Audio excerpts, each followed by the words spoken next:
I wanted to share with you how I do small space composting and a method of open composting. And I know there's much discussion around, does it attract rodents and things? Well, yes, it does, but there's ways to mitigate that. So this is what I do. These are chimney flues. They're 12 inch by 12 inch by 12 inch square, so 1 foot square.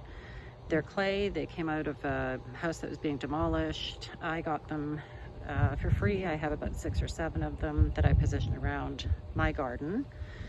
And what I do is I add all of my kitchen scraps. And so no meat, no bones, no fat, no dairy, just peelings and orange rinds, lemon peels, coffee grounds, tea leaves, all that kind of thing. I literally just dump it in here, put the lid on. And what I've done to deter the rodents is created these, this is just garden cloth. It's 1/2 inch steel mesh. I cut a 16-inch square, cut the corners on a diagonal, bend them over to form a basket. I put 1 basket on the bottom, put the chimney insert on top of that.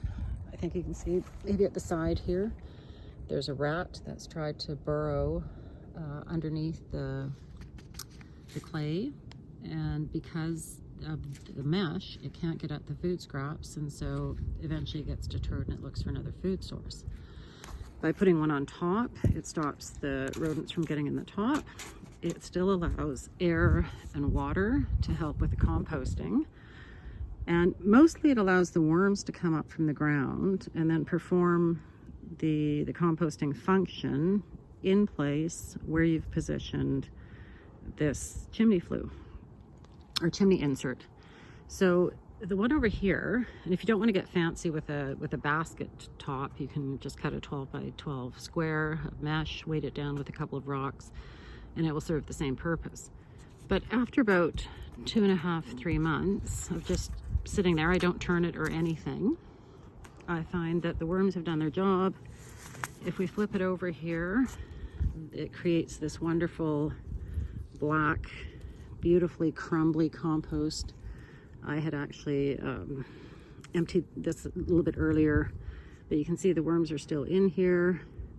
And this is now what I'll spread either right here in the garden or add it to my pots or planter beds or anything that needs some compost. And what I find is great about these small compost is I can position them anywhere in the garden, hide them behind a tree or a bush, or just remove them entirely if I don't want them to be in that area at a particular time, and then put them back and let them serve their function. So I find them quite useful, and I hope you found the video helpful.